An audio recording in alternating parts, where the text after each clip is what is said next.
qué raro, mal pronóstico. Los macroprolactinomas son más raros, macro, o sea, muy grandes, más de 1 centímetro. ¿Ya?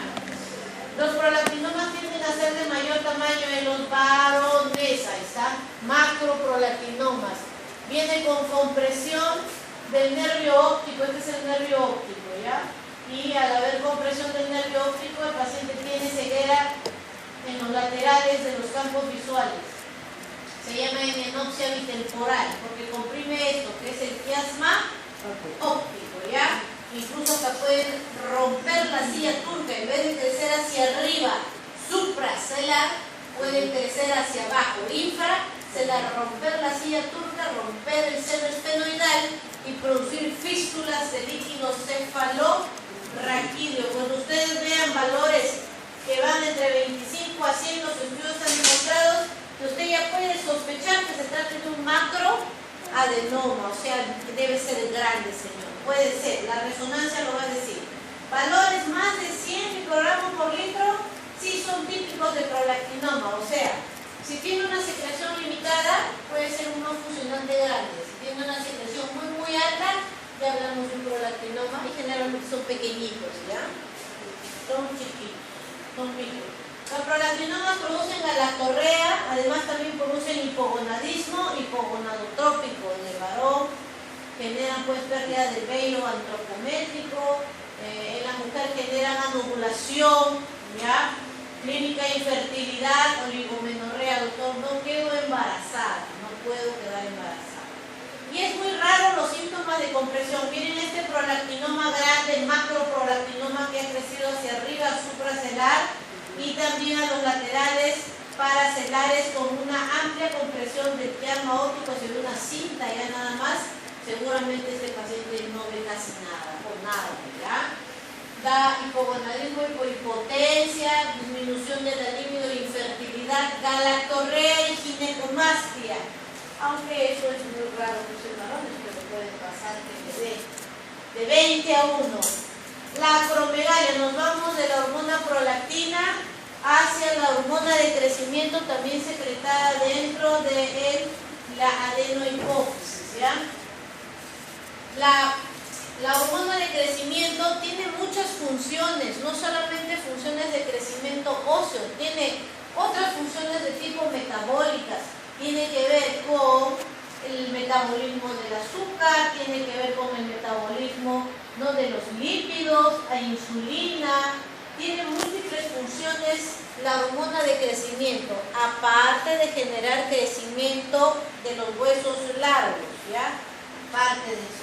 Es por eso que el paciente que tenga un exceso de hormona de crecimiento va a tener problemas de tipo metabólicos endocrinos, ¿ya? También. Por eso es una enfermedad que debe de tratarse. Acá vemos no se olviden, estas son las hormonas del hipotálamo, las hormonas de la hipófisis y sus glándulas dianas. Ya hemos visto hasta el momento la hormona prolactina, ¿sí?, que va a tener su acción sobre las mamas y que en el hipotálamo siempre está inhibida por la dopamina. Gracias a la dopamina, nosotras y ustedes no están secretando leche por las mamas, ¿ya? Y estas son las hormonas que regulan a estas otras hormonas, las release hormones, que se tienen en los laboratorios, que dan, pues si tienen lesiones en el hipotálamo, definitivamente también vas a tener lesiones en la hipófisis. Si tienes lesiones en la hipófisis, vas a tener lesión sobre la glándula diana, ¿ya? Entonces estamos viendo ahora dentro de los principales tumores de hipófisis, en primer lugar está el prolactinoma. Después del prolactinoma en frecuencia están los macroprolactinomas, no secretan nada. En tercer lugar están los Cushing y las acromegalias, ¿ya?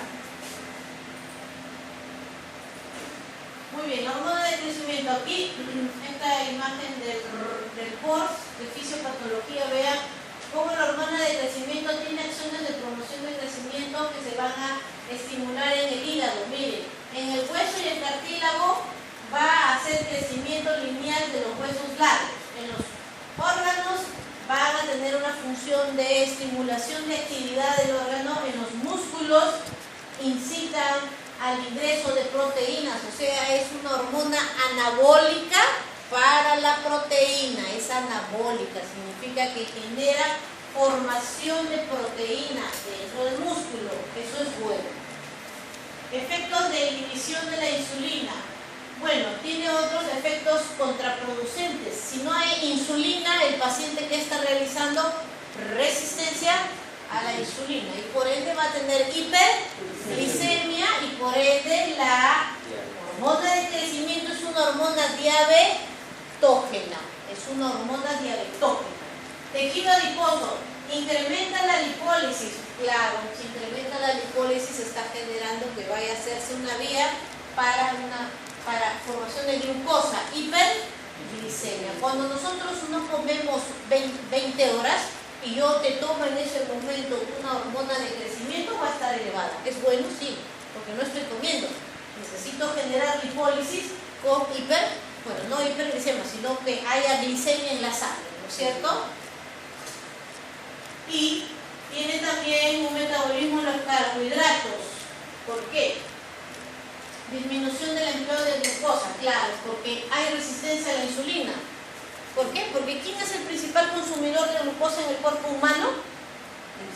Cerebro. El cerebro. Entonces, genera que porque la insulina lo que quiere es que tú guardes la glucosa, que la almacenes.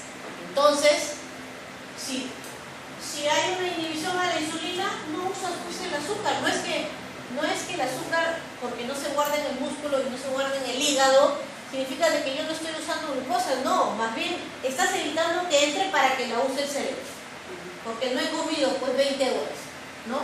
Entonces, disminuye el empleo de glucosa e incrementa la glicemia. Nuevamente eso, oye, si una persona quiere inyectarse hormona de crecimiento, va a tener disminución del tejido adiposo, ¿sí? Con aumento de la masa muscular. Es usado de manera a veces irregular por los físico-culturistas, ¿ya? Acromegalia. Bueno, ya ahí está. Esto es una tabla de frecuencias según el POR de fisiopatología sobre los adenomas en la adenohipófisis. Para ellos los lactotropos son primeros. Los y esto está bien porque no está tomando como referencia. Sí, está tomando acá los no funcionales. Miren, sí, yo tenía razón.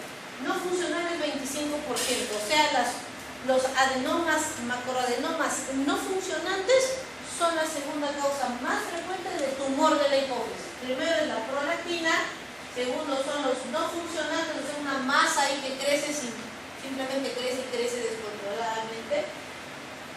Segundo es la hormona de crecimiento y tercero es los Cushing, ¿correcto? La enfermedad de Cushing, ¿correcto? Ni lo menciono porque no es importante nunca verán. Muy bien, hallazgos acá está. Este es un paciente acromegálico, ¿sí? A diferencia del prolactinoma, que lo primero que se viene a tu cabeza es una mujer, ¿no? Acá suele tener alguna tendencia mayor en varones. Vean cómo las fases acromegálicas tienen un prognatismo por el crecimiento pues de la mandíbula, ¿no? Del hueso de la mandíbula. Tienen además también el crecimiento de las ondas óseas y perostosis en las vértebras. Tienen artralgias por el crecimiento articular, artralgias porque hay uno que crece hueso y crece cartílago. Mala oclusión, ¿no? Por el defecto mandibular. Hacen hipertensión estos pacientes, mal manejo de la presión arterial y así ya no le quedan los zapatos, no les queda, su rostro cambia físicamente y van al consultorio por estas deformidades que observan en su cuerpo, aparte de que también generan problemas de metabólicos de diabetes, ¿ya? Vamos a ver voces simples. Problemas tiroideos. Muy bien, los problemas tiroideos. Con respecto al Cushing lo vamos a ver cuando veamos trastornos de glándula suprarrenal. Vámonos a la tiroides. La tiroides, dentro de la tiroides pueden existir muchas enfermedades. Tienes el bocio, tienes el hipertiroidismo, tienes el hipotiroidismo, tienes la tirotoxicosis, tienes el cáncer de tiroides, tienes adenomas tiroideos, tienes infecciones tiroideas, ¿no? Infecciones que van a producir síntomas. Entonces, acá estamos viendo una patología llamada el bocio simple. La causa principal del bocio es el crecimiento de la glándula de manera global, es el déficit de yodo, ¿sí? Pacientes que no son consumidores de yodo, que está pues en alimentos marinos, que está en el rabanito, en algunas verduras, ese déficit de yodo, porque la hormona tiroidea va a producirse pues gracias a la ingesta de yodo, ¿sí? Si no hay yodo, no hay formación de hormona tiroidea y por ende hay una sobreestimulación de la glándula tiroides. ¿Por qué? Porque la TSH le está diciendo, oye, por favor, produce más hormona tiroidea, pero como no comes yodo, aunque la tiroides quiera y esté sana, no lo puede realizar y tienes unas hormonas tiroideas muy bajas y empieza a haber crecimiento de la glándula. Así, con aumento del volumen. El bocio simple se define como un bocio difuso con función tiroidea normal. Sin nódulos, su etiología no es inflamatoria ni tumoral. El bocio simple esporádico, hay bocios simples esporádicos y los endémicos. Claro, los bocios puede ser que te dé a ti, ¿no? Porque, como ahí mismo dice, hay una sobreestimulación tiroidea, ¿no? Y eso genera pues que al final las hormonas estén tratando de estar en un rango normal. Pero los endémicos sí, pues en poblaciones, por decir, en una población, si viven 1000 personas y el 5% de esas 1000 personas está con bocio, ya tú lo denominas como un bocio endémico. Y la principal causa del déficit de yodo es por eso que actualmente la sal es yodada. La sal es yodada para que tengamos un consumo constante de yodo, ¿ya? ¿Qué otras cosas pueden producir yodo? Bocio, enfermedades inflamatorias. Las tiroiditis pueden producir aumento de la glándula. Las infecciosas pueden producir aumento de la glándula. ¿Ya? Esas son las causas que al menos deberían estar en tu mente cuando veas un bocio. Bocio, señor, ¿tendrá usted déficit de yodo? ¿Sí? Fármacos antitiroideos también, y autoinmunitarias como las tiroiditis y las bacterianas. Bocio simple. Se produce cuando uno más de los factores alteran la mala producción de hormonas tiroideas, lo que hace a la tiroides más sensible al efecto de eso, lo que te decía, la hormona estimulante de la tiroides que se secreta en la adipófisis va a estar constantemente formando hormonas estimulantes para la tiroides, ¿sí? Entonces el paciente puede entrar en un hipotiroidismo subclínico. ¿Qué significa? Que va a tener la T4 normal. Entonces su hormona tiroidea sí está, como decía hace un momento, la hormona está normal. ¿Pero por qué está normal?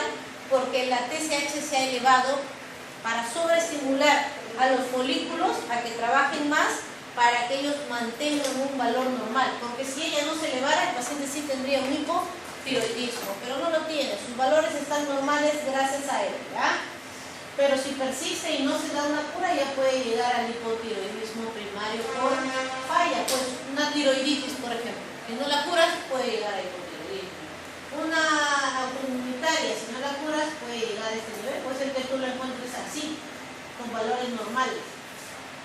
Un déficit de yodo, ¿no? También. Entonces, bocio. La clínica resulta de los síntomas compresivos. Bueno, como es un bocio, dijimos bocio, aumento de volumen, y todo lo que ocupa un volumen, ocupa una masa, y si ocupa una masa, los síntomas van a ser de tipo compresivos a nivel del cuello, ¿sí? Puede haber disfagia, ¿no? Por dificultad de pasaje de los alimentos, disnea por compresión de la vía aérea superior, ¿no? Molestias locales. No existe clínica los pacientes no van a tener problemas hipotiroideos. ¿Cuáles son? Estreñimiento, por ejemplo, intolerancia al frío, por ejemplo, bradicardia, por ejemplo, estreñimiento, por ejemplo, piel seca, por ejemplo. No tiene síntomas de hipotiroidismo. ¿Ya? La afectación de los laringios recurrentes pueden ocasionar ocasionar disfonía de manera excepcional. Claro, porque recuerden que la rama laringea pasa pues por detrás de la tiroides y puede haber disfonía, pero es muy raro, ¿no? Más frecuente en cáncer de tiroides. Entonces ahí está el aumento del volumen, ¿no?, de esta acá está la glándula tiroidea, del lado esto es el istmo, ¿sí?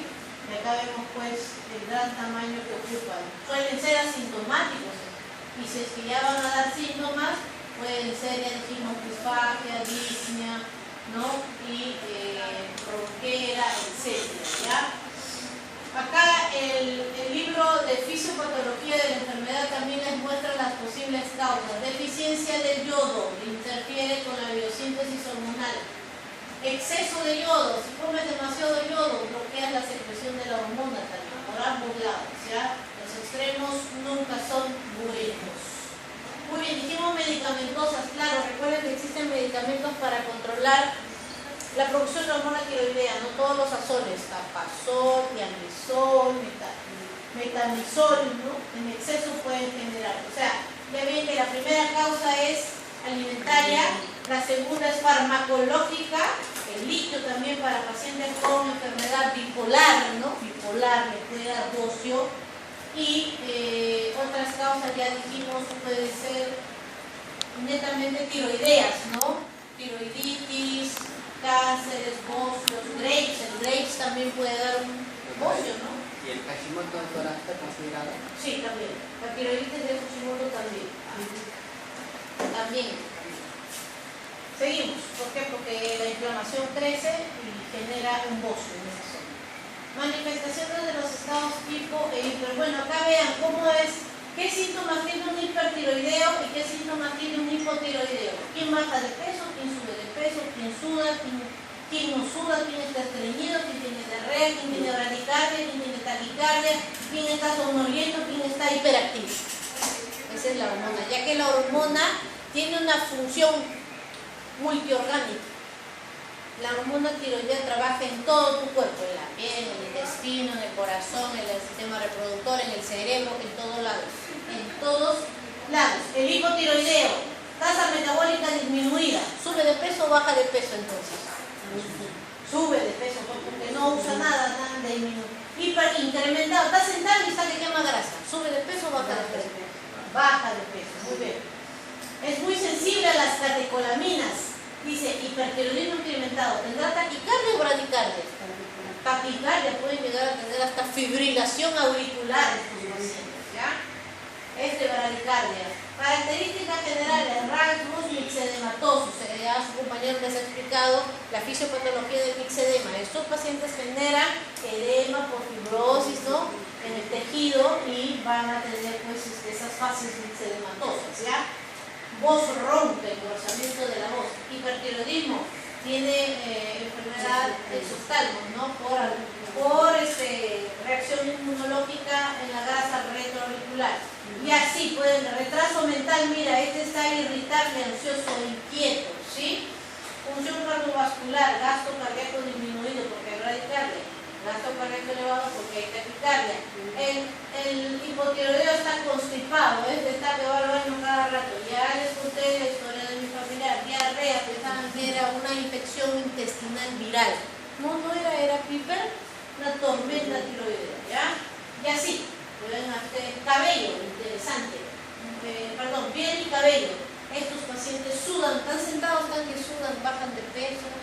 Y estos hipotiroideos no sudan. Piel seca, intolerancia al frío. Intolerancia al frío significa que no lo soporta el frío. Y el intolerante al calor es que está en invierno pero se está muriendo de calor. Está que suda, subía demasiado calor, entonces no lo soporto. Oye, pues nos estamos muriendo de frío, ¿qué te pasa? Vaya a hacerse un examen de tiroides. Intolerante, no tolera el calor. Seguimos.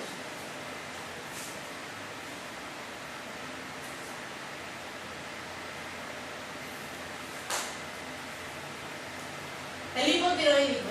Vamos a ver ahora solo el hipotiroidismo. Muy bien, el hipotiroidismo. El hipotiroidismo puede ser que tú nazcas hipotiroideo o que tú adquieras el hipotiroidismo por alguna enfermedad X, ¿sí? Cuando se va a presentar desde el nacimiento, y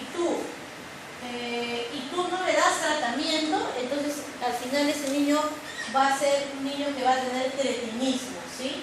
O sea, es un enanismo con retraso psicomotor, psicológico, por déficit de hormona tiroidea, ¿ya? El término mixedema se refiere a hipotiroidismo grave con acumulación de músculos sacráridos en la piel. Mi compañero también dijo, son hidrófilos, ¿sí? Son hidrófilos. Generan llamado o acumulación de agua en el tejido, ¿sí? Ocasionando un engrosamiento de los rasgos faciales en el hipotiroidismo. O sea, la clínica más extrema, así como la tormenta tiroidea o la tirotoxicosis es lo más extremo del hipertiroidismo, lo más extremo del hipo es el mixedema, ¿ya? El mixedema.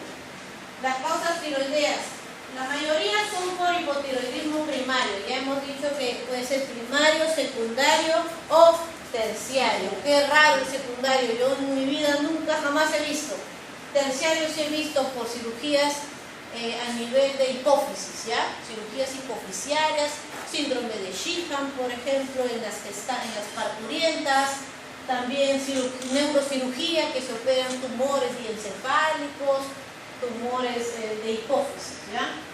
O sea, postquirúrgico, por ejemplo, ¿no? Esos son ya secundarios, ¿no? Primario es lo principal, o sea, el 5%, ahí están el secundario y el terciario.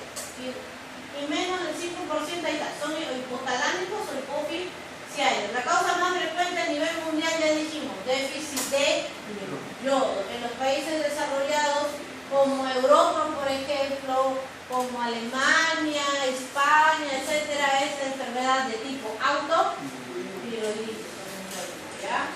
Muy bien. Y siempre este problema tiroideo es mucho más frecuente en mujeres, y el hipotiroidismo sobre todo en mujeres mayores, ya siempre descarten su hipotiroidismo. Ahí está, primario, secundario. Secundario, ahí tienes, puede ser de hipófisis, raro, hipotalámico, raro. Lo frecuente es esto. Primario. Primario significa que el problema está en la tiroides. Déficit de yodo, que genera bocio simple, ¿ya? Y los otros pueden ser congénitos, porque naces con una disgenesia tiroidea, problemas de mutaciones que hacen resistencia a la hormona tiroidea, ¿no? Que son congénitos, cuando naces ya con ese problema, y si no te dan tratamiento, o sea, no te dan sustitución de hormona vía oral, pues ya quedas con todas las secuelas, ¿ya? Fármaco litio, por ejemplo. Hipertiroidismo, causas del hipo, causas del hipertiroidismo, el otro lado de la moneda de la tiroides.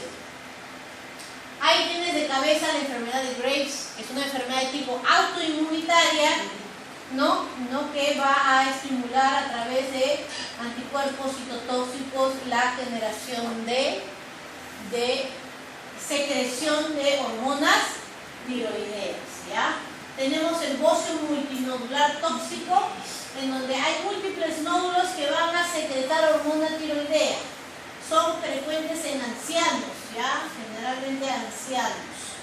Adenoma folicular, o sea, solamente tienes un adenoma, un hito ahí en toda la glándula y ese funciona y genera hipertiroidismo, ¿ya? Esos son los más frecuentes. Acá, si es que vemos al comienzo, podemos tener las tiroiditis linfocitarias, donde se va a generar, pues, por ejemplo, una extravasación de la hormona a nivel sanguíneo por la destrucción linfocitaria en las tiroiditis, que primero pueden ser hipertiroideas y luego son hipotiroideas, ¿ya? Muy bien. Esos son los más frecuentes. Hipotiroidismo, aquí está, mira, puede haber psicosis, mixedema, pérdida extrema de las cejas, caída pues de la cola de las cejas, ¿ya? Porque hay caída de cabello, macroglosia, ¿no? Pareciera como si fuera pues un Down, ¿no? Palidez, enronquecimiento de la voz, cardiopatía por acúmulo, ¿no? de las sustancias que generan crecimiento ventricular con cardiomegalia, atrofia gástrica, estreñimiento, ciclos anovulatorios, que el genera ciclos anovulatorios y el hipertiroidismo también genera problemas o disfunciones con el ciclo menstrual. Puede generar oligomenorrea o también puede generar amenorrea o anovulación, ambas. Por eso siempre los ginecólogos, cuando van a descartar un problema de ciclos anovulatorios o oligomenorragia, lo primero que hacen es descarte de embarazo y segundo es hormona tiroidea, ¿ya? El screening neonatal, si no se diagnostica y se trata el desarrollo físico y mental, van a conducir al cuadro denominado cretinismo. ¿Cómo es el paciente con cretinismo? El niño. Retraso mental, talla baja, con edad ósea retrasada, distensión abdominal, pie seca y fases típicas con edema periorbital y macroglossia, ¿ya? Ya si es que el problema tiroideo aparece después de los 2 años, ya cuando la masa cerebral ya se ha desarrollado en un porcentaje adecuado, ya no hay retraso mental, pero sí todo lo demás, ¿no? Muy bien. Hipertiroidismo. El hipertiroidismo va a haber un aumento pues general de las hormonas T4 libre, T3 libre, ¿no? Lo principal es dosar estas hormonas para un diagnóstico de tirotoxicosis, mejor es la T3 es que la sospechas, ¿ya? En el adenoma tóxico la causa más frecuente es la elevación de la T3, pero en el resto son T4 y T3 libre. La enfermedad de Graves y el bocio multinodular tóxico y las fases iniciales de la tiroiditis, la hashitoxicosis, es lo que les decía, al comienzo de la tiroiditis pueden ir con aumento, con problema hipertiroideo. Ya síntomas: estado de alerta, nerviosismo, irritable, problemas de concentración, déficit de atención seguramente, debilidad muscular, fatiga, se consume toda la masa muscular, empieza a consumir los lípidos. Se acaban los lípidos, empieza a consumir el músculo, ¿sí? No se pueden parar, no pueden correr, tienen atrofia, debilidad muscular, fatiga, intolerancia al calor, están inquietos, hiperkinéticos, discurso rápido, debilidad proximal por esta pérdida, ¿no? Temblor fino, muy característico de los hipertiroideos. Dice el agente que hay que colocar una hojita, ¿no?, encima de la mano para poder visualizar ese temblor tan fino que sí lo tienen estos pacientes. Ya, señora, por favor, estire su mano, le pones el papel y hay temblor fino, baja de peso, inquietud, descarta de hipertiroidismo, piel delgada, pelo delgado, etc. ¿Ya? Entonces, ¿qué es la clínica del hipertiroidismo? La tirotoxicosis ya es el otro extremo del lipedema, ¿ya? Entonces hay un exceso agudo principalmente de la T3. Trastorno, y estos pacientes pues, pueden llegar con fibrilación auricular, fiebre, también pueden llegar con fiebre, baja de peso, problemas generalizados, ¿no? Pueden confundirse con infecciones por la fiebre que pueden presentar. Bien, trastornos asociados a tirotoxicosis. ¿Quiénes pueden dar esta tirotoxicosis? Enfermedad de Graves lo puede dar, un bocio tóxico también, ya dijimos, multinodular, ¿no? El exceso de yodo también, la tirotoxicosis asociada a enfermedad de Graves moderna. Las secundarias, o sea,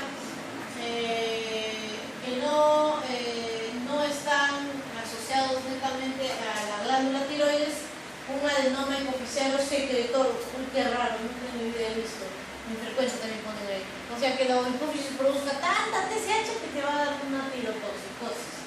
Bueno, igual en tu plan de trabajo tú no solo vas a pedir pues ahí T3, T4, ¿no? Porque tienes que pedir todo, perfil, tiroidea completo. Es más, todas las hormonas pides tú cuando es el endocrino, de hipófisis y de tiroides. No se asocian a hipertiroidismo. Ahí tienes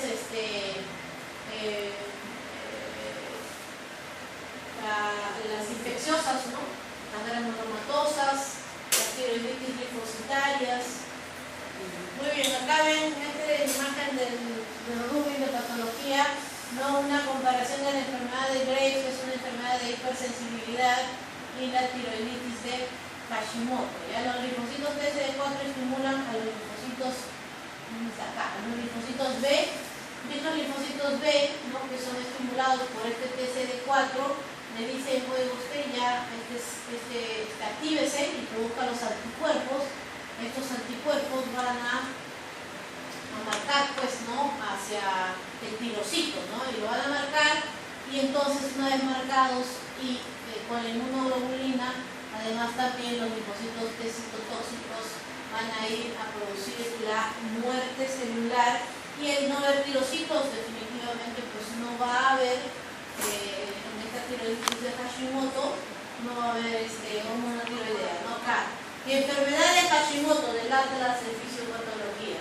Numerosos linfocitos y células plasmáticas, ¿no? Esto de acá está. Célula plasmática y linfocitos. Folículos dispersos, a menudo con citoplasma eosinófilo. Fibrosis marcada ya en las últimas etapas, que termina produciendo un hipotiroidismo. Ahora, la enfermedad de Graves ya lo hemos conversado innumerables veces, hay una reactividad, ¿no?, contra el receptor de TSH que a través también de la célula plasmática, pero bajo otras codificaciones nucleogenéticas, lo que van a hacer ya no es marcarlo para el ataque y muerte celular, sino para que más bien aumente el AMP cíclico y el tirocito pueda excretar más hormona tiroidea y producir hiper. El mismo órgano, dos enfermedades que se estimulan por los linfocitos B, pero con fisiopatologías opuestas totalmente. Ya, esto es lo mismo, ya no lo voy a repetir, ustedes ya lo saben, ¿no?, sobre la hiperestimulación del receptor de TSH, ¿ya? Muy bien, el hipertiroidismo,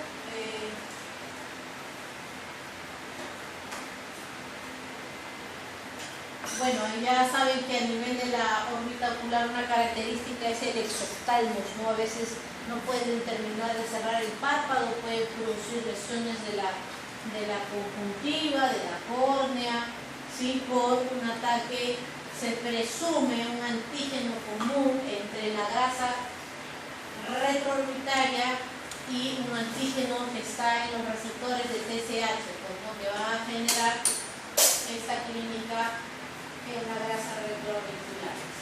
Muy bien, trastornos de la glándula suprarrenal. Bien, aquí tienen que conocer en la glándula suprarrenal al menos dos enfermedades importantes. Tenemos la glándula suprarrenal, que son dos en cada riñón, por encima de cada polo renal, y pueden tener allí,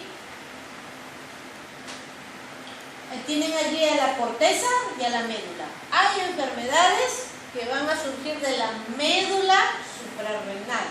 Lo más conocido es el tumor activo llamado feocromocitoma, ¿sí?, que no es objetivo de esta clase, pero les estoy explicando. Y de la corteza suprarrenal, dependiendo en qué capa de la corteza suprarrenal está ubicada la lesión, va a darse una enfermedad, ¿sí? Tienen que también saber que la corteza suprarrenal es estimulada por la hormona adenocorticotropina que se secreta en la hipófisis. Entonces, la glándula suprarrenal se puede enfermar por ella misma, porque tiene un tumor, por ejemplo, porque tiene una tuberculosis, por ejemplo, porque tiene, ¿no?, un cáncer, por ejemplo, o porque la hipófisis, a través de su secreción aumentada o inadecuada, le va a enfermar a la suprarrenal, ¿ya? Muy bien. Pausa por ahora. ¿Qué enfermedad vamos a conversar ahorita? El síndrome de Cushing. ¿Qué cosa es el síndrome de Cushing? El síndrome, bueno, la palabra Cushing a secas nos hace pensar de que hay un problema suprarrenal. Pero si nosotros usamos la palabra enfermedad de Cushing, le estamos dando la etiología a la hipófisis. Enfermedad de Cushing. Significa que la suprarrenal está trabajando mal por culpa de la hipófisis. Y si usted dice síndrome de Cushing, netamente usted está hablando de que hay un problema en la glándula suprarrenal. Muy bien. Ahora vamos a ver. Causas principales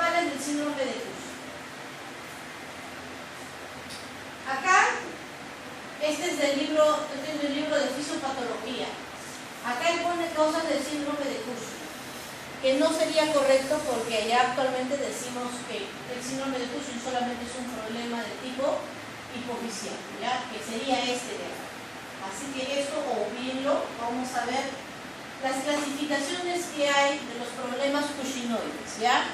Tienes un Cushing, vamos a empezar por este, ACTH independiente. ¿Es un Cushing? Sí, es un Cushing. Vamos a entenderlo sin memorizarlo. No depende de la hormona adenocorticotropina. ¿Quién secreta la hormona corticotropina? ¿Quién?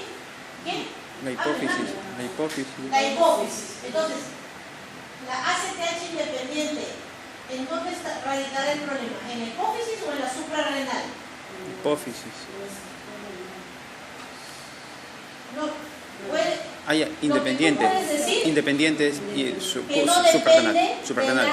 Claro. Suprarrenal. Lo que tú puedes decir es de que no depende de la hipófisis. Claro. No, eso es lo que tú puedes asegurar, porque no sabemos dónde está el problema. Pero yo puedo asegurar que no es la hipófisis. ACTH independiente. Muy bien, ACTH independiente. Entonces vean, la ACTH independiente. Y la ACTH dependiente significa que depende de la hormona corticotropina. En el cuerpo humano, dos sitios son principales productores de corticotropina. De forma fisiológica, la glándula hipófisis. Y de manera anormal, un tumor. Un tumor.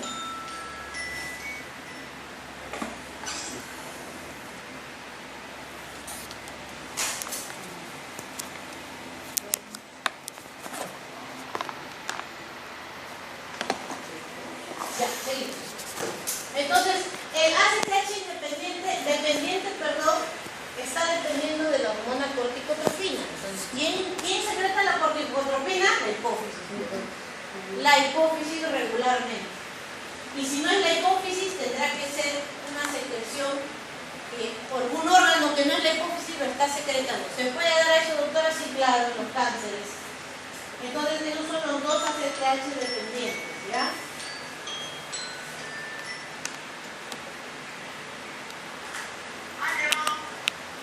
Amiga,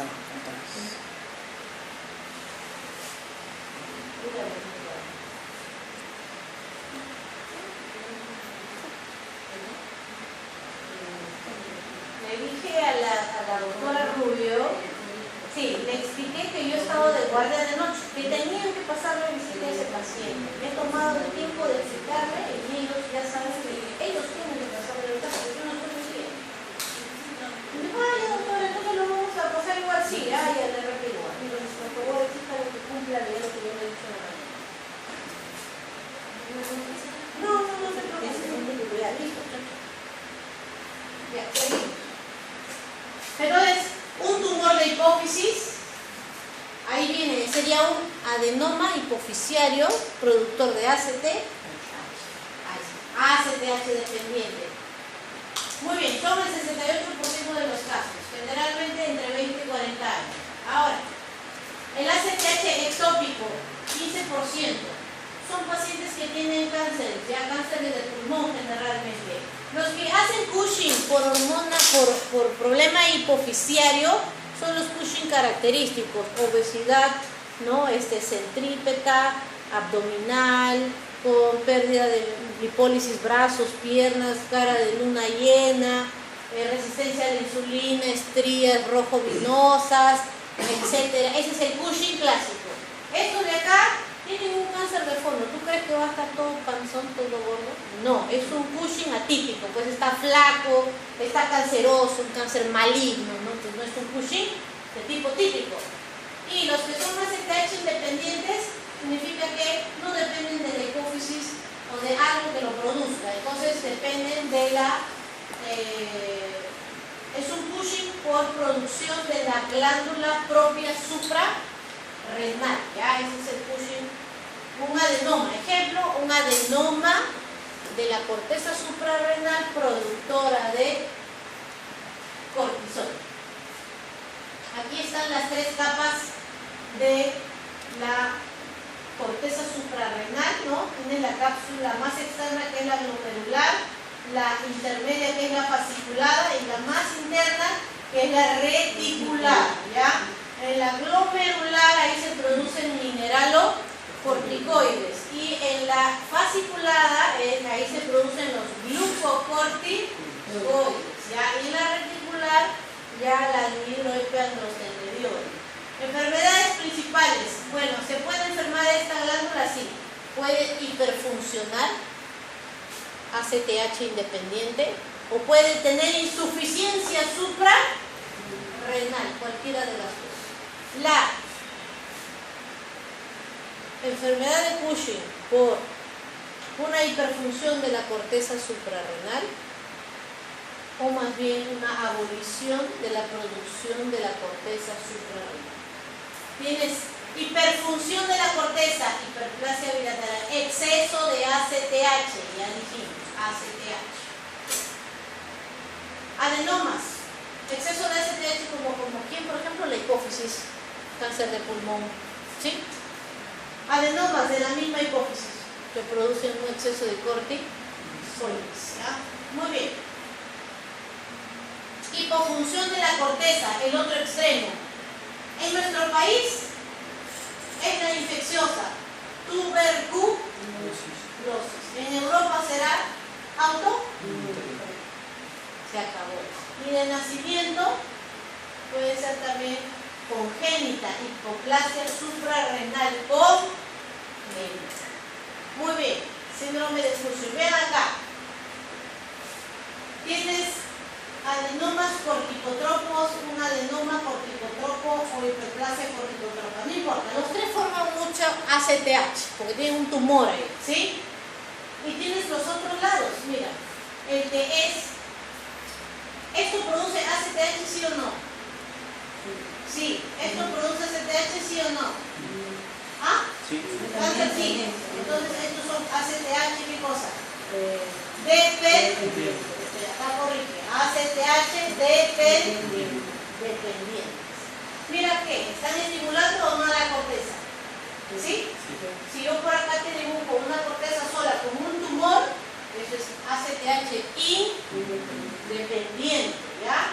Ya, ahí está. Causas, carcinoma suprarrenal. Bueno, la glándula suprarrenal es súper estimulada y va a producir mucha corticoides, ¿ya? Otras causas de hiperadrenocorticismo ya puede ser de la propia glándula. Mira, tienes el carcinoma, porque no está en esta línea, ¿no?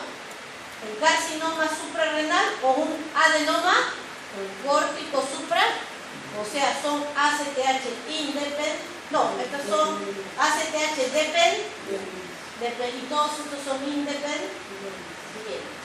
Hay el Cushing iatrogénico exógeno. Ahora, todos estos Cushing de acá, hipófisis, pulmón, cáncer, son Cushing endógenos. Y estos son Cushing exógenos.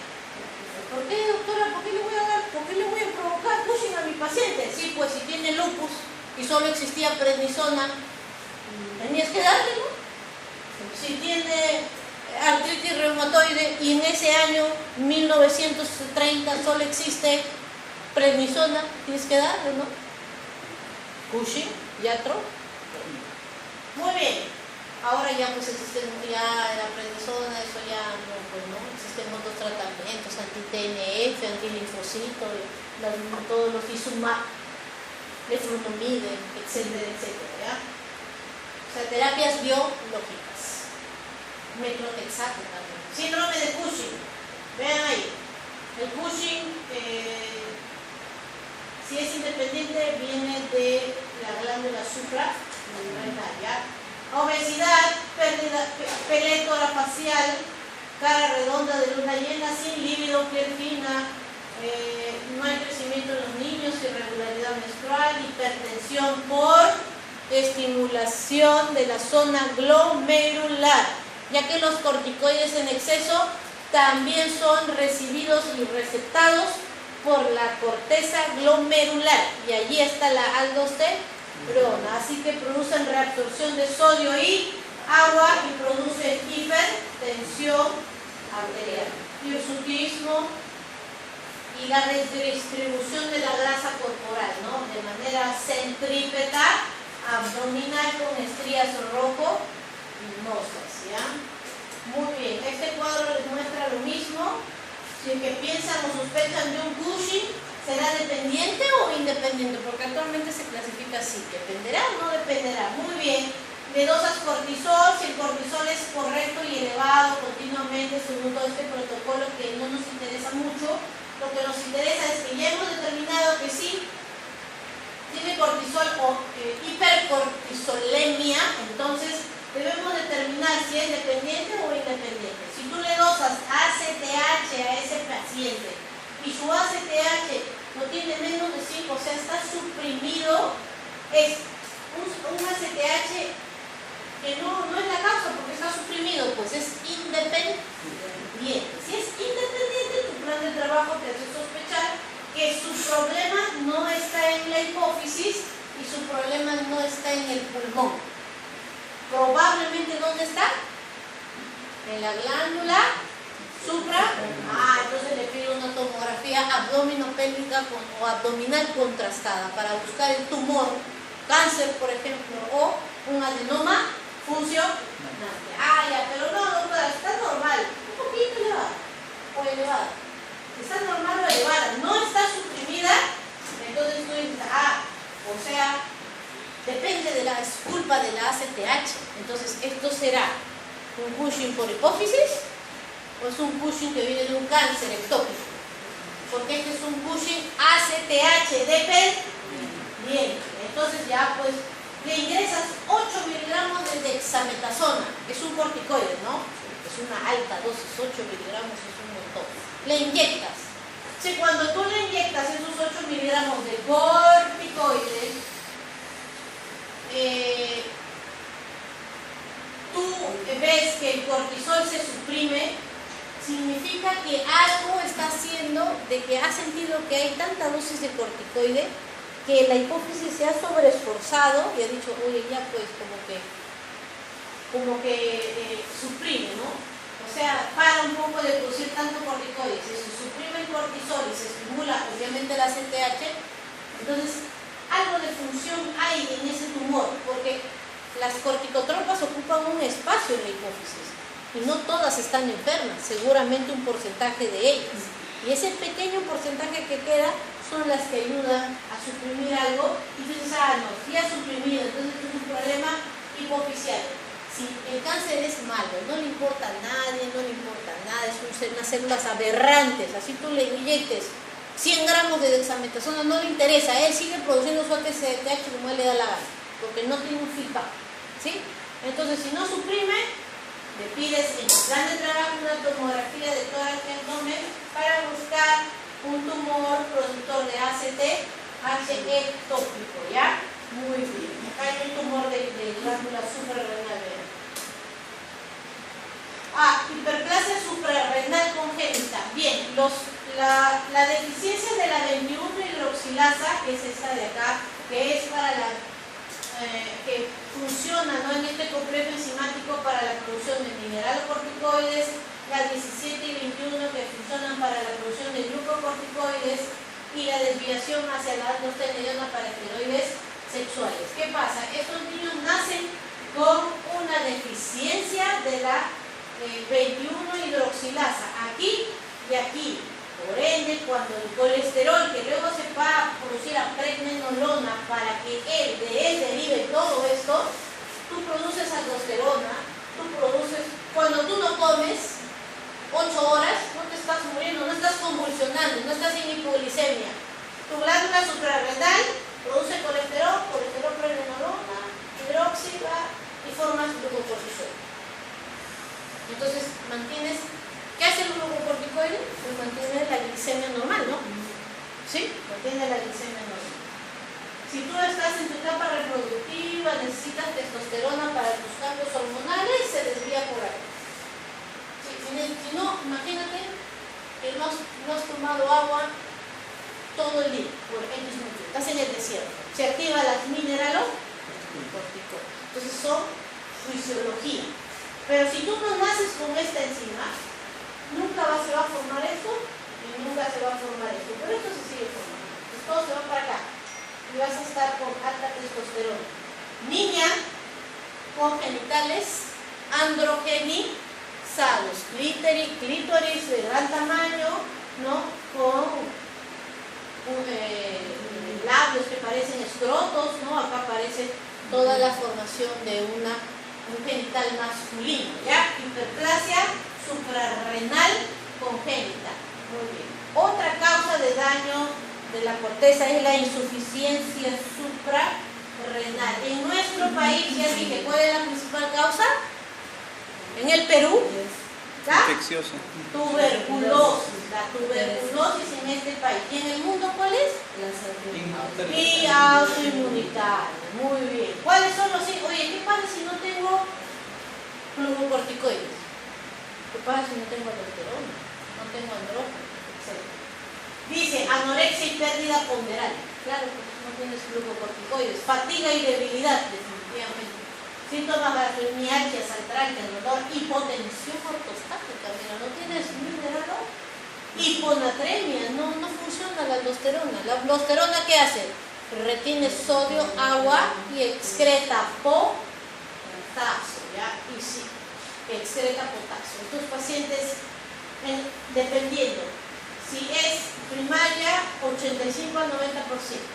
Hipercalemia, entonces, tiene hiponatremia, pues, porque no puede reabsorber sodio ni agua, ¿no es cierto? Hipercalemia, claro, porque nunca puede excretar el potasio, se queda en hipercalemia. Hiperpigmentación. Miren, la ACTH se produce, hay un gen que contiene la producción de ACTH y justamente también lo hace con la propia melanocortina, ¿ya?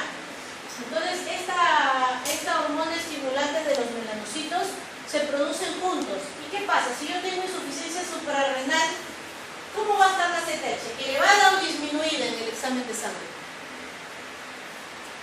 Disminuido. Tengo insuficiencia suprarrenal, tengo una tuberculosis ahí acá en mi glándula suprarrenal. ¿Cómo está la ACTH? ¿Ah? ¿Dónde se produce la ACTH? Razones, por favor. Elevada. ¿Dónde se produce? ¿Dónde se produce? Responda. La hipófisis. ¿En la adeno? Si yo tengo una tuberculosis ahí en mi glándula suprarrenal, ¿cómo va a estar la ACTH? Aumentada, pues, porque es que no funciona. La ACTH detecta que no funciona. Entonces, ¿cómo va a estar? Elevada. Y si esta se eleva, ¿cómo está esta? Son iguales, se producen, mira, del mismo color. ¿Qué pasa? Se eleva, pues se eleva. Y si esta se eleva, tienes tienen negritos. Doctor, yo no era mi color, mire, yo soy ahora mulato. Muy bien. Insuficiencia secundaria de testosterona. Ahí ya entienden por qué, ¿no? Muy bien. Ahí está. Insuficiencia suprarrenal. Causas. Autoinmunitaria. Bueno, eso. Mira lo que te dice el libro de fisiopatología. Tuberculosis. Ahí está. También demostrado. Bueno, en este país era esto, ¿no? Acá todo lo que es bicho, cochinada, Helicobacter pylori, tuberculosis. Hemorragias. Claro, imagínate un paciente que se esté desangrando, ¿no? Le puede dar un shock, le puede dar falla de la corteza suprarrenal, virus, VIH, amiloidosis, cosas raras, no me interesa. Muy bien. Insuficiencia suprarrenal primaria significa que la culpa está en dónde, acá o acá en la hipófisis. Abajo. Acá, pues muy bien. Acá. Tuberculosis. Cansancio, debilidad, depresión mental, anorexia, mareo, hiponatremia, hipoglicemia, no hay glucocorticoides, pues hiperpigmentación de piel y mucosas, anteojos de sal, hipercalemia, palidez, testículos pequeños, no hay vello púbico, ¿no? Que es generado por la testosterona, etcétera. Muy bien. Hiperaldosteronismo primario es otra lesión, es otra enfermedad de la glándula suprarrenal, generalmente producido por esto. Mira, ¿qué es esto? Es un adenoma, ¿no? ¿En qué capa estaría? ¿Reticular, fascicular o glomerular? Reticular. Y la fasciculada ya es el adenoma que produce Cushing, ¿no? Cushing. Muy bien. Puede ser primaria,